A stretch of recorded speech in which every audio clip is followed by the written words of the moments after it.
Here we go. Hi everyone, welcome to the Node.js Technical Steering Committee meeting of the 13th of September 2023. I am joined here by my fellow TSC member, as well as Robin Jin, straight from London and API Days, and also Benjamin Sternal, also from the OpenJS, and they're going to talk to us a little bit about infrastructure and a bunch of other things. So we got some guests today as well, and we have a packed agenda. So I might just go up very, very quickly through things. Okay. I think the biggest announcement is that next week there is OpenJS World and the Node.js Collaborator Summit.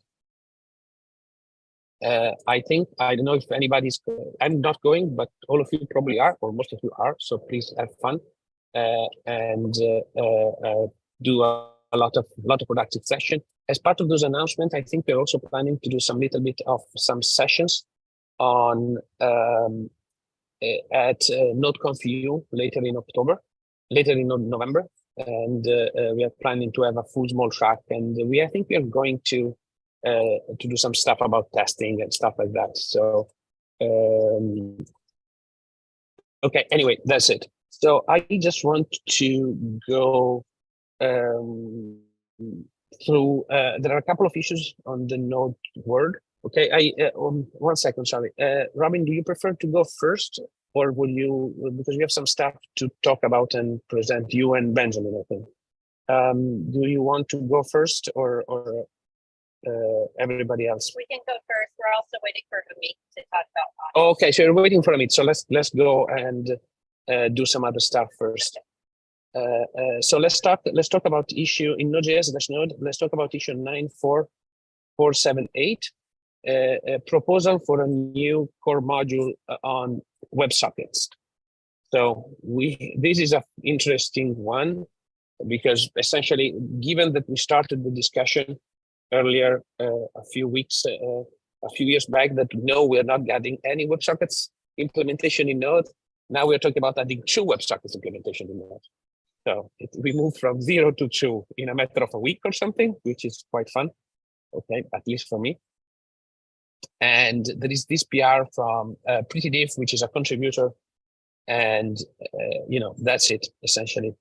I don't know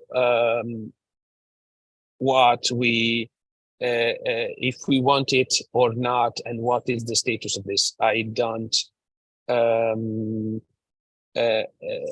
I don't know exactly what's the feeling of this. I think it was me that added it to poll the room, to poll the room about it. Oh, also we have already another WebSocket implementation in core as part of the inspector. So even that is even more fun.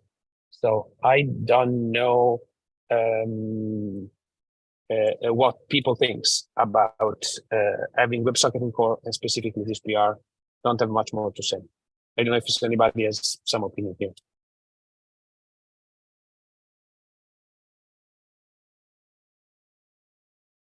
I haven't had a chance to catch up on the thread, but I guess from context this is not the web standard WebSocket. No, API?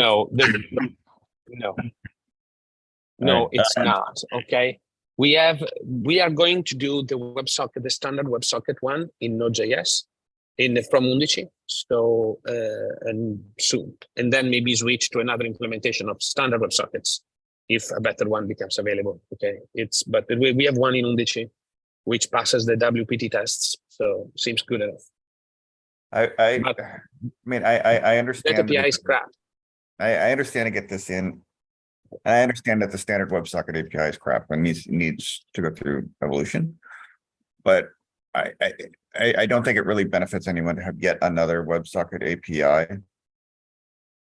And it definitely won't benefit anyone for us to have 2 WebSocket APIs, one standard, one not. So well, this also does the server. This PR also does the server one. Right. Does also the server implementation. I would prefer that we stick with the standard. I would be I would generally just be a strong -1 on introducing a new bespoke WebSocket API that is not standard. Let's implement the standard, and then let's work with because I think everyone pretty much acknowledges that WebSocket standard API is not great. Let's work with other runtimes to improve the standard and go from there, rather than introducing a node specific bespoke only thing. And I'll add a comment to the thread to that issue as well. Yeah, please do. Please put your blog on it. I just wanted to raise the concern.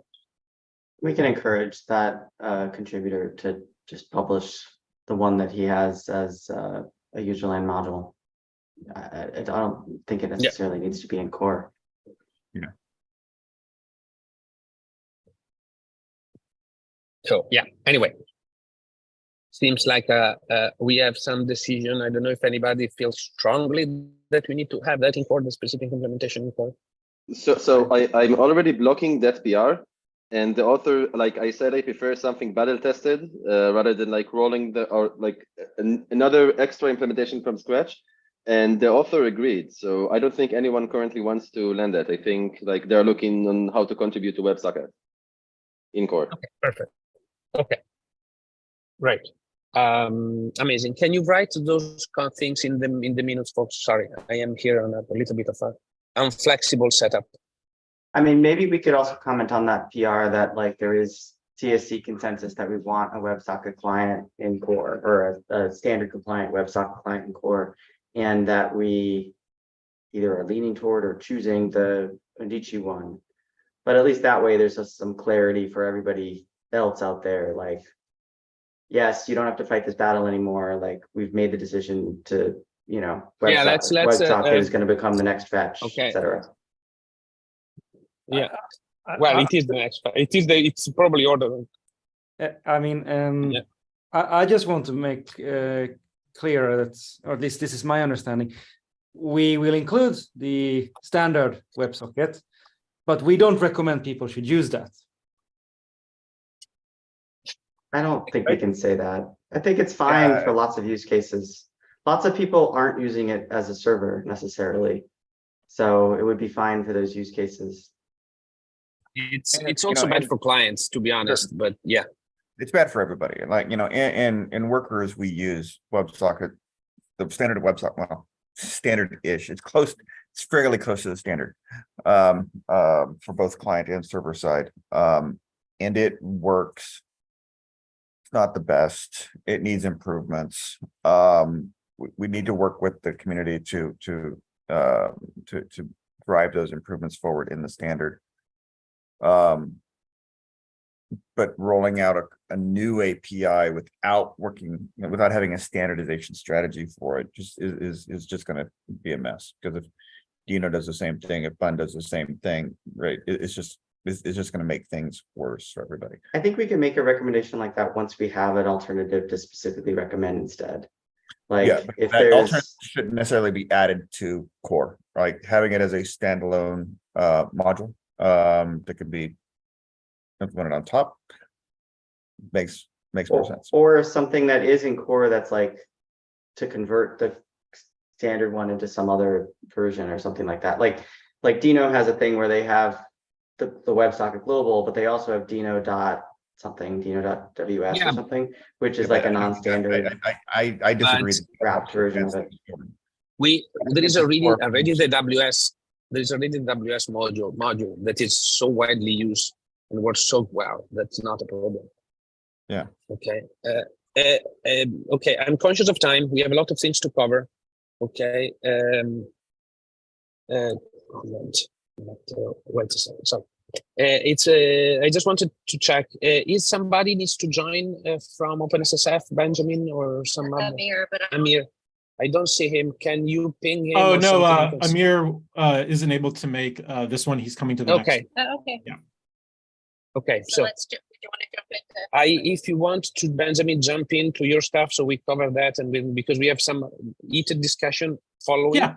Sure. So I just want to cover it because I think your stuff is actually important. Yeah. So it's well, Ben can share the slides, but I'm gonna hearing myself double. Well, he pulled up the slides just for context for people watching. We don't know the German government sovereign tech fund awarded OpenJS about $900,000 for an 18-month investment. Is infrastructure. The other half is security. We hear you really bad. Oh, sorry, we Robin, can't it's hear really you. hard. It's really hard to hear you. Okay, let's. How about if I talk in my Would you phone? want to try? Yeah, try that. I think, Okay, can you hear me do you now? have to promote Robin as a panelist? Yeah, I need to promote you. So just a second. Okay, let Robin, me also, promote Robin. if the audio is really bad, I'm also happy to run the slides if needed. Just a second. I need to use. So just you need to accept to be promoted to panelists. Yes, join panelist. Here we go. All right. Just Right wait, here. wait. It's okay. It's you are there. You need to unmute. I'm muting you. Awesome. Now you can hear me. Oh my God, that's so Awesome. much better. Okay. Yeah. Okay, so quickly, just the German government sovereign tech fund invested in the OpenJS Foundation, $900,000 over 18 months. It started mid-year this year, goes through the end of 2024. Half is infrastructure improvements that we're talking about today. The other half are security improvements that the security working group for OpenJS is working on. So if you're interested, please join that. Today, we're going to talk about infrastructure. We're starting with Node just because it's really big and hopefully kind of be our North Star as far as some of the choices we make, the vendors we partner with. So I'm going to let Ben jump right in. Sure. Okay. I think I know most of you, or at least half of you, which is good. I'm a program director. For those that don't know, I work with Robin.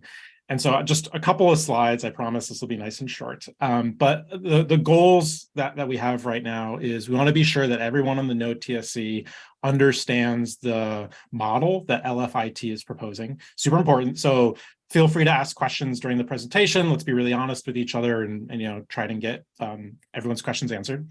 And then to that end, we want to be sure to get consensus or approval from this group so that IT can move forward with creating a more detailed proposal, right? So just a quick agenda. We're going to talk about the IT model, what that means, some details about the scope of that model, and some examples of what might be different for services that adopt that model, some of the advantages, and then we'll have questions and discussion. Everyone sound good with that so far? Cool. All right, just real briefly, because it's important that we're all on the same page. The goal of the IT work stream from the Sovereign Tech Fund is to migrate and move accountability for the OpenJS Foundation, build, test, and deploy infrastructure to the Linux Foundation. So what does that mean in practice, right? What it really means is that we want to consolidate services where possible, right? We can't support 35 CDNs across 35 projects, right? Ideally, 1 or 2 would be nice. In addition to consolidating those services, we also want to have IT manage those services where practical, right? It's really difficult to have a lot of projects managing different CDNs. It's really difficult for me or OpenJS staff to manage those things on behalf of the projects. And so consolidating those services into IT has a lot of advantages. So when IT owns a service or becomes accountable for a service, it means that they manage a variety of things. We've got privileges, the vendor relationship, billing, if there is billing, if it's a free relationship, managing that free relationship, maintenance, handling work requests from the community, and there's more of that, but all that stuff is encompassed when we say accountable. So for Node, which is probably one of the more complex projects, these are the type of services that could be in scope. And I think could is really important because not all of these services might be appropriate for IT to manage or be accountable for. But you can imagine some of these really make sense and would free up a lot of time, and we'd gain a lot of efficiencies by moving these over. I'm sure some of you work on a lot of these things, but we can talk more about what this means in a second. Oops. Sorry, hit the wrong button. So I put together this little table because I wanted to be really explicit about how it's going to feel for us to be having an IT managed service, like what it really looks like on the ground if IT were to take over, say, DNS, or maybe Cloudflare, or maybe AWS. So I'm just going to go through these really quick. So liability, right? Like that's on IT, that's on LFIT. They're completely accountable for it. Admin access for services that IT is Benjamin, may I interrupt you? Sorry. You may, yes, Can of you course. mute yourself? Yeah, okay. So it's this means the liability means a 24/7 more or less Yes. support SLA. Okay, That's I just correct. wanted to clarify Yes. because it's probably a question that a lot of people would ask anyway. Yes. So this means essentially 24/7. 24/7 escalation support. path, all that stuff, Yeah, ticketing. Yep. All that good stuff. Yeah, Yep. that, sorry, I just wanted to clarify because it's you know, somebody could say it's liable for I don't know business hours on Pacific time. Okay? Yes. Which is a completely different business than a 24/7 support. So yes, because it typically stuff breaks on the weekend for open source projects. So that's my yes, that's the intent. Yeah, no, you're absolutely right. Thank you for calling that out. Where was I? Yes. So admin access, you know, for certain things that IT is accountable for, they need to make sure that things are locked down in certain cases so things don't break. A good example of this would be like DNS, right? Accounts and permissions they manage, the vendor relationship, which I mentioned before, billing, responding to incidents, and also doing work. This is one that's probably shared on a lot of things. On some services, IT might do all of the work. On some services, it might be a mix, right? Where IT is doing sort of the admin and the community is doing a lot of the production work. It kind of depends on the service. So let me just pause there for a sec. Okay. All right, there's a lot of advantages to a model like this, but I wanted to keep the slide deck short, so I picked two.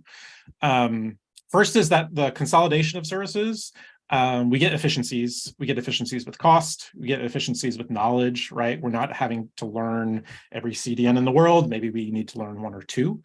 We get efficiencies in effort, and this is across the board for all of the OpenJS hosted projects.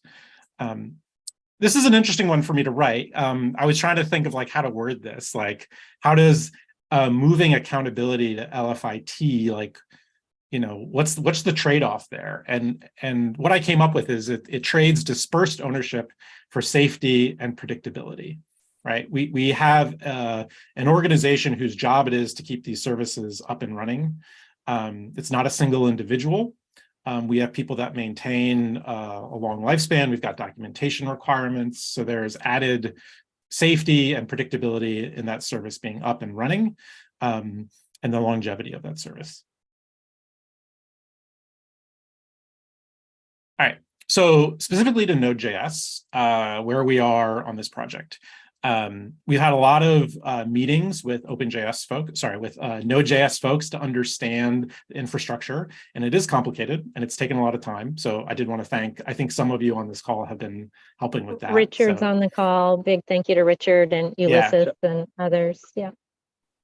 Okay, you're And that process is almost done. There's a couple more systems that the IT team needs like read-only access to just so that they can like really understand the scope of everything, but it's pretty close.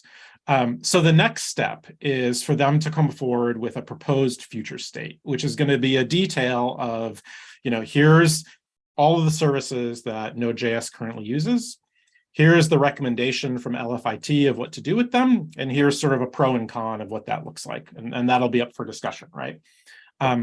Before we go down that road, we wanted to come to the TSC to ask for kind of consensus approval or a thumbs up on this approach. And specifically, it's that accountability part. Because it's really important to understand that LFIT is going to come to Node.js with recommendations for some services that they are wholly going to manage, right? And so that's going to be different. And so we just want to be sure that TSC is aware of that. It's not going to be all the services, right? But we want to be sure that this group is open to that option. And I would just add one other thing. At the Linux Foundation has a new hire who's just responsible for helping create partnerships across the LF with some of these vendors. We have the Linux kernel, we have LF networking projects. So instead of multiple hundreds of projects hitting some of these vendors, that we can have a more unified approach. And then part of our team with LFIT and in the Node project, Rudy is really an expert in billing and features and services of a lot of these projects. So I think that's important as we move forward. And again, as we apply those to many, many projects.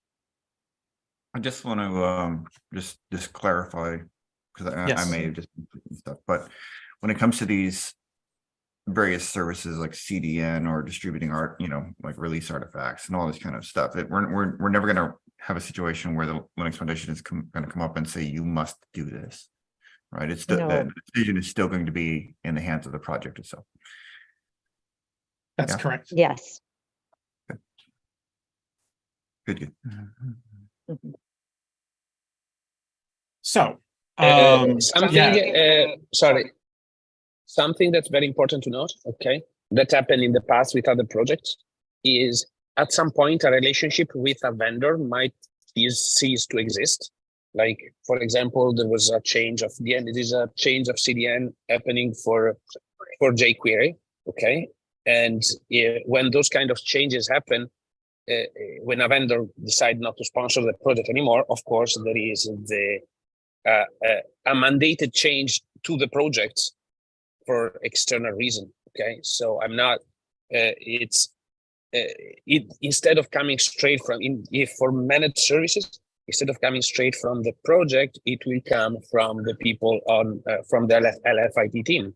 That's the only change in it, but it can feel like the change is mandated by the LFIT, while instead the change is not mandated by them. It's mandated by a change of relationship with a vendor. Okay, and we have a few cases where the relationship with vendors were tense, like in the past. So I don't want to mention them now on the call. I don't want to put any vendor on the spot, but there was problems in the past for that too, even with us handling those things. Having all the stuff, all the sponsorship stuff handled by LFIT, I think might simplify a little bit that, you know, give a little bit more leverage in the strong arming the companies to get services for free or something like that. There is a question from Richard Lau. No, it's not really a question. It's more a sort of clarification. So, I'm not sure how much TSC as a whole understands the current state of things. So this is obviously a proposal of things going forwards, but the current state of things today is a lot of the things that are on the slides here are actually unclear. The relationships we have with our vendors. So, you know, we have machines on various cloud infrastructure providers or, sort of stuff on Cloudflare to host proxy and stuff. A lot of those things were set up way in the past, like when we had the IOJS fork. And they were set up in the past. They were sort of informal agreements that were not really written down anywhere. And that point about, you know, sometimes you get the relationship has changed. Those are the kind of things that are currently sort of risks to this project, where we have some relationships with providers that aren't actually formalized anywhere. And, you know, if they suddenly decide to turn around one day and say, well, hold on, what is this that you've got, you know, we'd like to rediscuss, you know, what you're using that, you know, we have no record of an agreement. That's the current state of things today. We actually have relationships with providers, which, you know, when Rod took me through it, it's kind of, yeah, these are a little bit, we're unsure of these. Don't try and sort of stick your head above the parapet too much, just in case someone starts asking questions, which is a huge risk. So, you know, I think it's better that we end up in a situation where, you know, we know where the relationship actually lies. I think there's still a few accounts that are technically, you know, they're on Rod's credit card, which is really bad. I mean, I am aware. I am keenly aware of this problem, unfortunately. Yes, you're absolutely right. So, you know, this is, there are some things that the project would be giving up to the Linux Foundation in terms of management, but to be honest, I'm not sure that it's a huge sacrifice in terms of some of those things that we would be giving up, like the ownership on accounts, I don't think that's anything that really any individual in the project really wants to have. They don't want to be on the hook. That if a vendor starts saying we should, we'd like to bill you for all of these hours you're running on these, Linux machines and on our cloud, it shouldn't be up to an individual maintainer in Node to, be on the hook to cover the costs that were inadvertent. So yeah, there are advantages, and obviously there will be changes. I mean, at the moment, I think there's a lot of things that the project assumes build will just help with, and we've done our best, but it is all volunteer based. It's all on there is no SLA in terms of the entire infrastructure that Node is running on at the moment today. So I think we've had the good fortune that various individuals that have been involved in build in the past have, in my opinion, gone way beyond what you might think is a reasonable ask in terms of the time spent keeping all this infrastructure running. And it's an area that we've traditionally had difficulty getting people to volunteer to look after. And the reality is that looking after infrastructure is not something that is something people sort of jump and volunteer their time for. We have had a little bit of success in getting a few more people onboarded on, but again, it's kind of like this is all volunteers, sort of best effort stuff. And some of the, especially some of the, the more critical bits of the infrastructure, I think if we can formalize that into, whatever that ends up being, I think that can only benefit the project going forwards. So I think there are still, as alluded, there's still some details to iron out, but I think the broad idea that we need to make some of the relationships clearer in terms of, these are the things that the project are using or are depending on. And these are the individuals, whether that's at the Linux Foundation or wherever that is. But from my point of view, being at the Linux, having them in the Linux Foundation is a plus. But a clearer understanding of what are the things that Node actually is dependent on or currently using, and who is actually managing that relationship, and what do we do if that relationship starts being a little shaky, or someone asks questions. So that's kind of just what I want to put out. It's not like we've just suddenly decided that the Linux Foundation should just take all this over for Node. No, apparently there are advantages to this, and I am, I've spoken to other people, and I think they are surprised to the extent that the existing setup is so informal, without any sort of, we don't have full-time employees in Node looking after the build infrastructure. That's the current reality.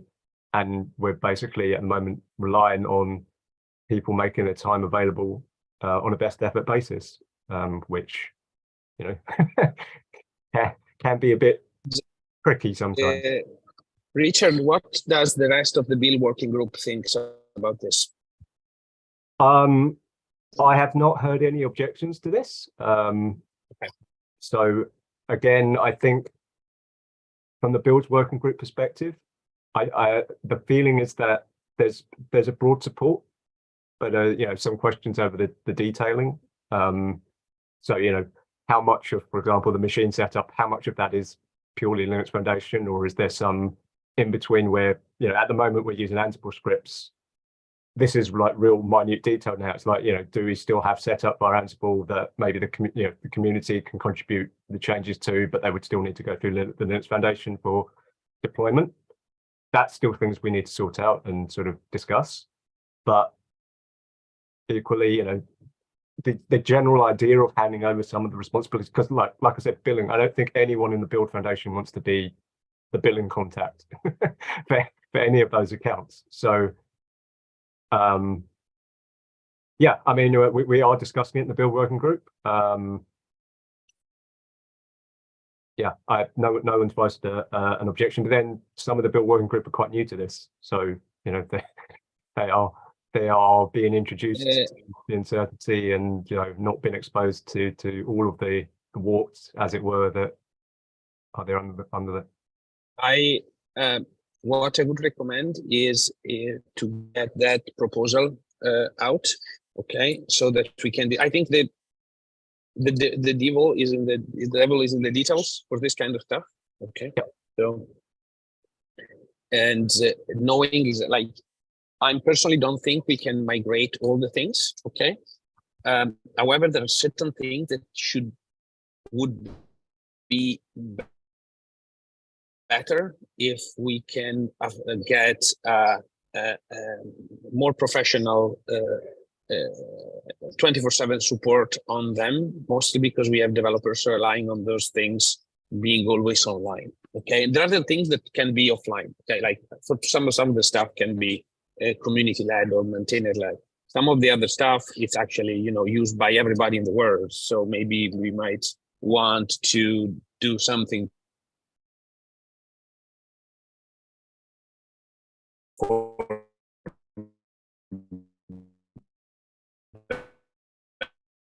that instead. Okay, I don't know. I am is on the build working group, so this is a good plus. Okay, and because they're the one in charge, so technically we the TSC can more or less, like, it's a working group, is delegated essentially. So As far as I'm concerned, from the build working group, we've had the exploratory discovery discussions, but we've yet to see the thing that I alluded to here, which is the detail. So we haven't had anything. We need some read access rights for the LF team in a couple of areas for them to finish the discovery. Okay.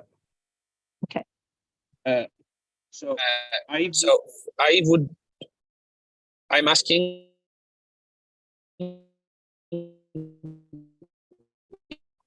Matteo, you're breaking up really bad.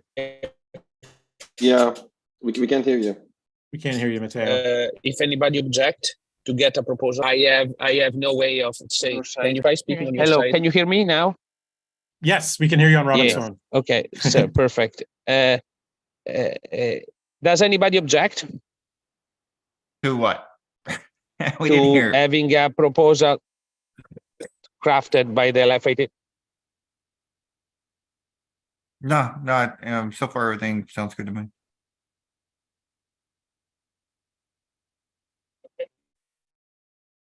Perfect. Can you hear me now? Did Yep. it recover? Did the internet recover? Okay. So cool. I think it's good, Benjamin. If you want to go, you can leave. So we relieve the Robin and Ben. Yep. Thanks Thank all. you, Ben. Cool. Okay. Here we go. So let's go back to our agenda. Sorry about this. This was important for various reasons. I am guiding a point here on Node.js build. If it would be good to have an issue, if Richard, could you write an issue somewhere from Ben and Robin? If we don't have one, I'll see if we can get one open. Okay. Yeah. Okay. Wiki managed services. Cool. The next issue that we want to cover is issue 49432, a new ESM by default mode. Geoffrey, you put that in. This is a lot here. So I just put the link in the chat. This is a proposal for adding a flag to basically flip everywhere that, or mostly everywhere, that Node defaults to CommonJS to default to ESM instead. And we've been working out the details of what exactly that means on that thread, and someone's linked to it.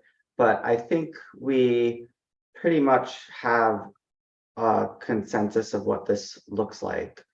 So I wanted to, and Livia Medeiros, that user, has been putting up several PRs to implement various pieces of it. So I don't think there's all that much work to be done, like to just make a new PR that combines those several others into one and creates this new flag. I was hoping to get it done soon so that this could land, the flag could land in 2100.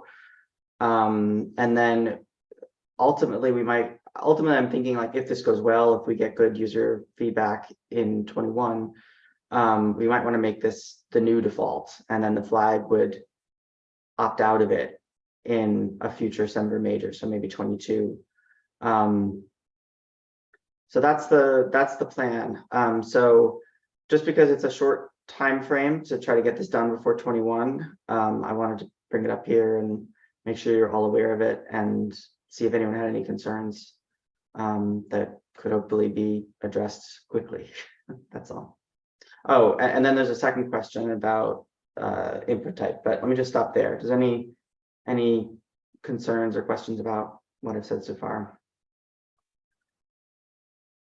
Just regarding getting this into Node 21, we should probably avoid what happened with the off-thread PR that was landed like in the last day of Node 20. So, as in landed a little sooner than the cutoff. Yeah. Well, yeah, that would be nice. Yeah, we should try. I know it's not easy, but that caused some tension, I think. Moshe, to clarify, the flag is not enabled by default. Okay, so technically adding the flag will be a December major minor addition. So even if it lands it can even potentially, the flag can be even backported to 20 if you wanted to backport. Or land it after the 21.0. So it doesn't need, like, the December minor change does not need to land in, if it's a December minor, like if it's just a flag, it doesn't need to land in on the release. Okay. Making the flag's behavior the new default would be December major, but that's not on the table anytime soon. That would be like 22 at the earliest. Or 22 or 23. So again, it's not. It's to gather feedback. Okay, the scope of the flag is to gather feedback for this, and I think we should. I don't know. This is the first question for the TSC, I would guess. Does anybody object that a future Node.js should behave like with ASM as the default for the .js file? This is the question. That's probably the starting point, Geoffrey. Or I just want to clarify: is this a runtime flag or a build flag? It's a runtime flag. Runtime. Okay. I would be careful about the messaging on that, like adding this thing now. Like we may decide that yes, that's the direction we want to go. You know, the ESM will be the default, but I think adding the flag right now, we need to be careful about the messaging, saying it shouldn't be this is what we're doing in the future, right? And we're moving towards this. It should be we're adding this flag experimentally now to get feedback to see if we can move to this in the future. Like, you know, there's a difference in terms of setting expectations. Unless we're ready to draw a line in the sand right now and say ESM will be the default definitively. I mean, I think whether or not we like one of the proposal names for the flag was -- experimental type, right? So like, say we land this flag and it's you know, experimental type equals module, experimental type equals common.js. And then maybe we land that in 21, and then in 22, hopefully it goes stable and it's just -- type equals module, right? We could just decide to stop there. Like 22, it goes stable, but it doesn't. We don't flip the default where how Node behaves without this flag is changed. And so then it's just like, it just can live on like that, as like, for people who want it, you can opt into Node in ESM default mode with a flag, and that's it. Yeah, I think the point though is like, I mean, Mexico said, you know, do we want to draw a line in the sand and say we are definitely making ESM the default in the future? Are we ready to say that? Man, that's more of a messaging. Like, maybe once we land the flag and we have to write the blog post for 21, that's maybe when we have to decide that, of like, because that's more of a PR question of like, is it better to tell everyone that we're, you know, moving in this direction and being forward looking, or is that a disadvantage because like we want to emphasize how we're so stable and backward compatible and so on? Adding this flag right now. What's the purpose of adding this flag right now? Is it to experiment to see if we could potentially do it? Or There is are it just behaviors that aren't we're doing this possible and- without this flag in terms of running extensionless files that aren't in a package scope and things like that. So the flag has a few like important purposes, regardless of whether Node ever flips its default. I don't think we should make a decision now. I think it's like the idea was probably just to raise it to the TSC, and everyone should take a look at the issue carefully and evaluate whether or not they think it's a good idea and like help promote it if they can. I want to be careful about the messaging because, you know, I can see the community kind of seeing this, depending on how we're messaging it, going off and making this declaration that yes, this is happening and it causing some more issues. We just need to be careful about the messaging on and setting an expectation. I mean, that could be a whole separate discussion. It's like, yeah, how we, you know, I'd like to try to get it into 21 if I possibly can. So maybe we can have that discussion when we're writing the blog post for 21 and figure that out. But yeah, we could write it in the most conservative way. Like, this is just an experiment. It doesn't mean anything about the future, blah, blah, blah, if that's what we decide. But I don't think we need to necessarily make that decision right now in order to just do this PR. Yeah, I agree. One of the important parts of that PR is, even though it changes the default things, it's not going to change any behavior that sits in Node modules for stuff that sits in Node modules, which is actually very important, because otherwise we break out of the ecosystem, and that's not, or probably whole of the ecosystem. That's probably not something that we want to do as a project. So that's my, I don't know, we've talked a lot about Geoffrey and me about this problem. So it seems also with other people in the ESM world. So I think we got a good a compromise there to get to a point of, even if we flip the default, we are not going to break anybody. Okay, break any modules. Okay, like a module that work with the flag, we work out of the flag anyway. Okay, that's the gist.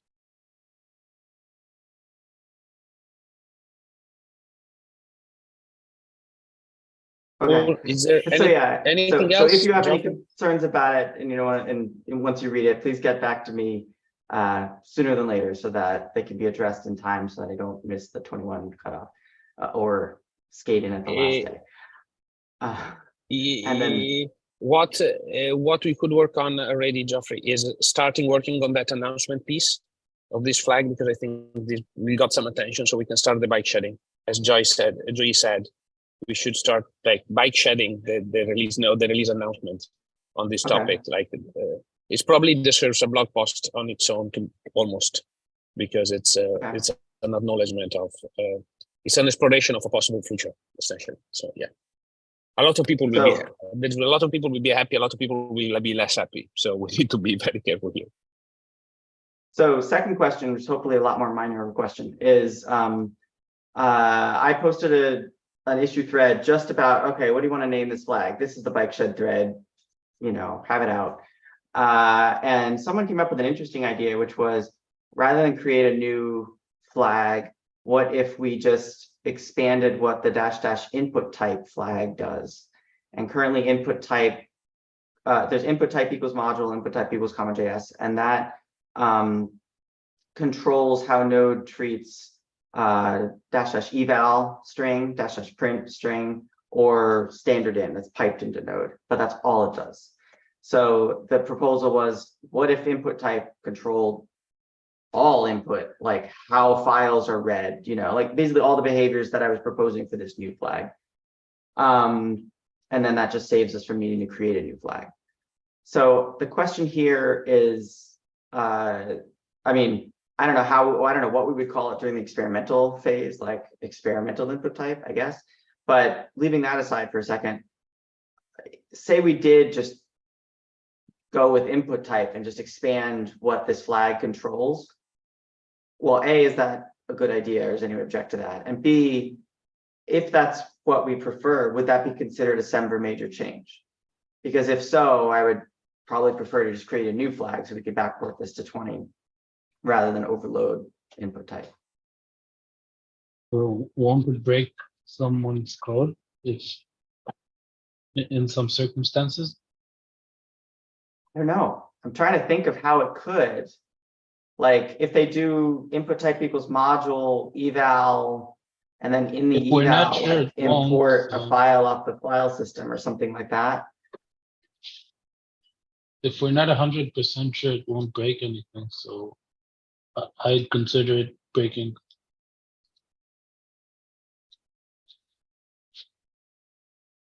I mean, I guess that's the question. Is there any way that anyone can think of that it is for certain breaking? Because if it is, then it's like, okay, the question is settled. But I think it's for certain breaking, changing the behavior of the kernel file. okay, how?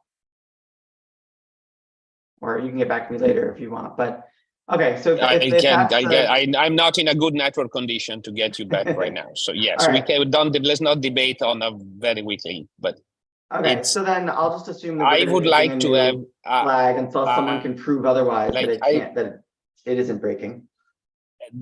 Having a new flag will allow a very smooth path to even backport it to 20 in his LTS cycle, which I think it's something that we might want to do. So this is having a new flag allows a backport to 20, which it's something that's a good one. Changing the behavior will definitely, I don't think will makes it backportable to 20. So that's my gist. All right, well, that answers that.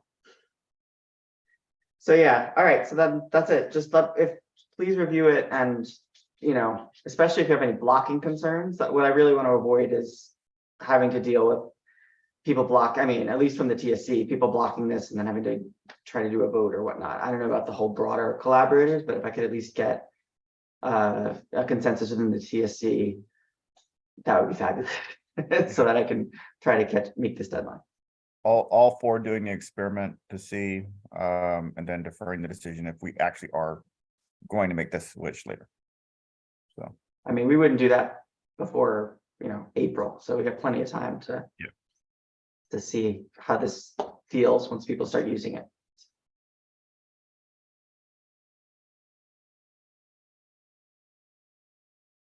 All right, that's all I got. Mateo, I could just hand off to the next thing. Yes, Mateo's, please. Sorry. Yeah. The next issue, it's issue 959 on Canary in the Gold Mine. It's about the declared bankruptcy on flaky modules. It's well, I think that got added because there was a block, but the block is gone. Is there anything? It was me putting in the block. Okay, mostly because this seems punitive to maintainers for no specific reason. Okay, and I really late when it's relatively bad when we punish development maintainers for stuff that they didn't do. Okay, and note that Node 20 is significant more flaky. It has broken quite a lot of my modules specifically. Okay, for bug and regressions, a lot. Okay, and they are all flagged as flaky. And my problem with that is they are not flaky on 18; they are flaky on 20 only, and they were not. The problems were not caught when the release was cut, and it's still months. And I've been reporting bugs, and those bugs have been fixed over time, but it's taken quite a long time to get the bugs fixed. And we also broke some other modules with the loaders. Okay, so some modules broke with the loaders, some modules broke with HTTP changes, and so on. So there's a lot of breakages in V20, and now pushing them under the carpet is like this is more or less saying, oh, we broke everybody, now it's your turn to fix it, which makes that was part of the point. That was actually part of the point of Canary in the Gold Mine in the first place. It wasn't just to know whether we would break, but so we would know what perfectly legitimate changes we're making do breaks. We could give early warning to the module developers. Yeah, but I know that doesn't necessarily happen. And this is not just legitimate changes, Jade. It's not just legitimate changes. Some of these are just bugs. Okay, again, it's if a process does not close, a process should close. Like the bug that I'm currently trying to iron out, and I don't know what the cause is, that we have node processes that on certain environments only, not Mac OS X, but other environment, Linux and certain CI environments, are running out of referenced handles and so they should shut down, but they don't, and they get stuck. Oh yeah, I know. And- I definitely know that. You know, in the just going back to like the original purpose of Canary in the Gold Mine. Like I wrote that on a Saturday afternoon as a hack, and Miles kind of re-engineered it. And as far as I know, it hasn't gone through any significant re-engineering efforts since like 2017 or something like that. It's been around forever, and I think it's perfectly legitimate for us to ask: is it actually serving the purpose that it was intended to serve? And I don't think it is. So I'm kind of at the point now where maybe it's more than just declaring bankruptcy on the flaky ones, and we declare bankruptcy on Canary in the Gold Mine itself, take a step back and rethink the entire solution on how we're doing it. Because I don't know if I can't say that it's actually still serving the purpose as a whole. Sorry, I have a point to make. I think it still serves a purpose if the list of flaky modules or failed module is relatively small. I just used it to check one of my pull requests that can cause a large scale regression. And the reason why I brought it up internally in TSC was that the V26 got out while breaking a lot of ESN modules, and we didn't check Canary in the Gold Mine. That means it was already abandoned. So I think having a reduced list is at least better than having just a broken list and nobody looks at it. I would not look at it if I would not run Canary Gold Mine in the main branch, in its main lookup file for my pull request. I just don't have the time to look at hundreds of failures. But I will use, I used rich branch, which only had like 10, 20, 12 false positives. I will use that, but I will not use the main branch.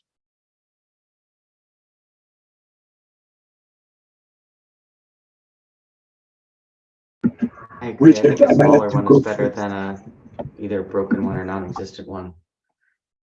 What we have just doesn't work. Right, did you had your hand up there? You gonna say something? Roy had his hand up. I was gonna. I don't know if he was going to say exactly the same thing I was going to say. For Canary in the Gold Mine, I mean, I think it's got to a point now where Joy or other collaborators saying they don't run Canary in the Gold Mine on their own PRs because they can't interpret the results. Well, I think it's got to that point with releases now where, if we run Canary in the Gold Mine and we see like there's 100 or failures on Node 20, but if we run Canary in the Gold Mine for the last Node 20 release, there were 100 failures there, then how are you diffing? What are the new failures in this set of 100 failures that weren't failing like 100?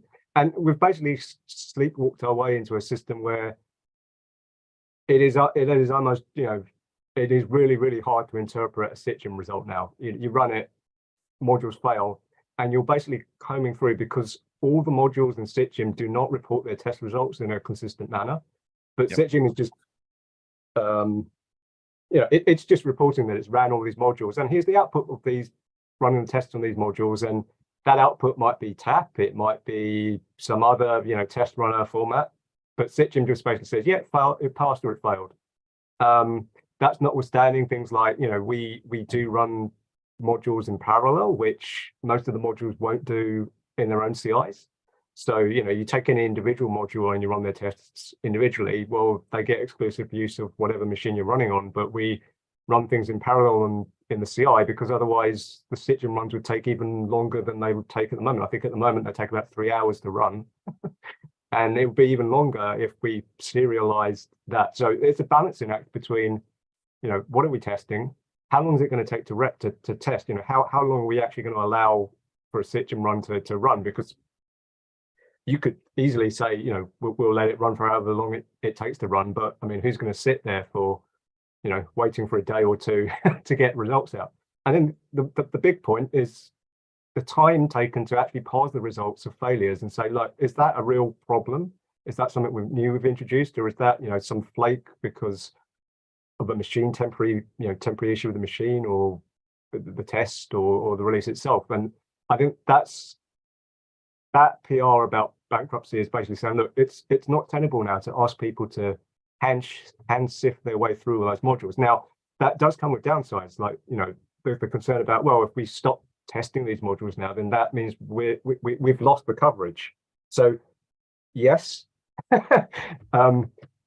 if we continue how we're doing it, we may still let things slip through, because even though Stitchim may have demonstrated that something's regressed, we may have missed that because that module was failing for other reasons, and that's failing for a new reason, but we haven't spotted it because there's lots of stuff in Stitchim. Versus well, if we now don't test that module at all, then we don't know, because we've not run, we don't even have the opportunity to sift through. But I do think at some point you have to sort of hold your hand up and say, well, yeah, this is clearly not working. It's not, Yeah, it is really hard to interpret the Stitchim results, and it's not that's not a fault of the maintainers. It's not a fault of anyone. It's just the reality is what we're trying to do with Stitchim is to do something really difficult, which is to take all of these disparate modules and say, have we broken it? But the actual analysis of that is quite time consuming. One of the ideas, because I mean, we've had that problem from the beginning, like from day one when created Stitchim, that the ability to interpret the results and all these different models having the different output formats and all this kind of stuff has been a problem. One of the ideas that we talked about before but never really made any progress on is because no one had the time to do it, was rather than having Stitchim as one thing running all of these tests at once, essentially having a GitHub action that could be installed in a module. So like instead of us running it, say some module that's published in NPM in their GitHub, they could run this action and it would run their test against the current master, or on a current PR or whatever, so that they could basically self-test. If does their module still work on the current node master, and then basically have them self-report back to us whether that was successful or not. That it would rely on them doing the running that and running those tests, so it wouldn't be as proactive as what we have now, but it still gives us that signal back if something a master is that's pending a major release or next release might be breaking stuff. There are other and I mentioned that not because I think that's the way we should do it. I'm just saying that there's other ways that if we took a step back and look at what Stitchim is trying to accomplish, there's other ways that we could potentially accomplish that in a much easier way, or much where it's not as much of a productivity drain. That said, I agree with Joey's comment there that fewer modules being tested is better than testing a large number of ones we know are broken. So if we need to just for now prune that list way down, let's do that. And let's be honest, we don't have 100% coverage of the ecosystem. It's a best effort. We found what we thought were the most popular modules that we could actually test. So we know there are popular modules that are not in Stitchim because of the way their test setup is. They require things that we don't have on the machines, or they're focused on browsers, and we don't have the ability to pull down a copy of Chrome on every Stitchim install. So it is a best effort. Yeah, it's not a guarantee we haven't broken anyone. It's a what can we find out on balance with what we were able to do. So I mean, it was purely only ever intended as an early warning, not as a block or 100% test coverage thing. So, and I'm pretty certain there are still areas of the Node API which we aren't covered in with Stitchim. That there are parts of the Node API where I don't think anything we've got in Stitchim would actually uncover if we actually broke that area. Yeah, we've seen that. Yeah, we've seen that in a number of places. So. I think we're out of time. So one last question about it, why not just let's make it a strategic initiative? Because I believe the topic is big enough that we should just do that instead. I'm happy to write down some first parts, like I like the idea from James, but I believe even the current situation already helps a little bit. So we could just progress from that point on as a strategic initiative. We could land the initial PR to slim down the list, so at least it's functional again now. And then the initiative could be expand add these things back gradually so that, but in a way that's sustainable where they always all pass. Or refactor the whole thing. Or that, sure. So that they all pass in some way or another. Yes.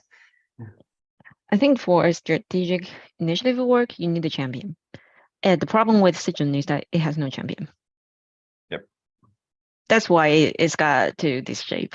So Yeah. if you have a champion, it doesn't really matter if you have a strategic initiative or not. But if you don't, then making it a strategic initiative does not change anything. So that's just my 2 cents. Yeah, Mosh.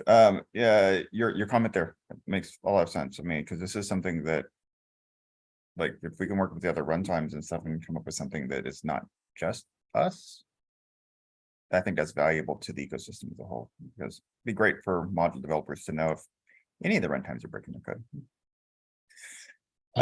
Is much that larger something effort. worth bringing to a winter working group?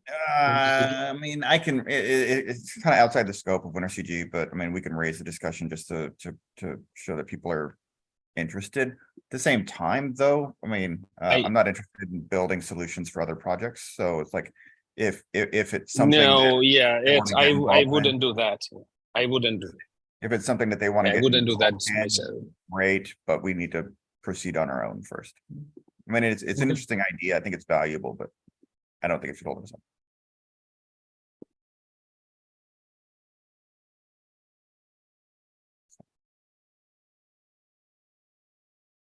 Cool.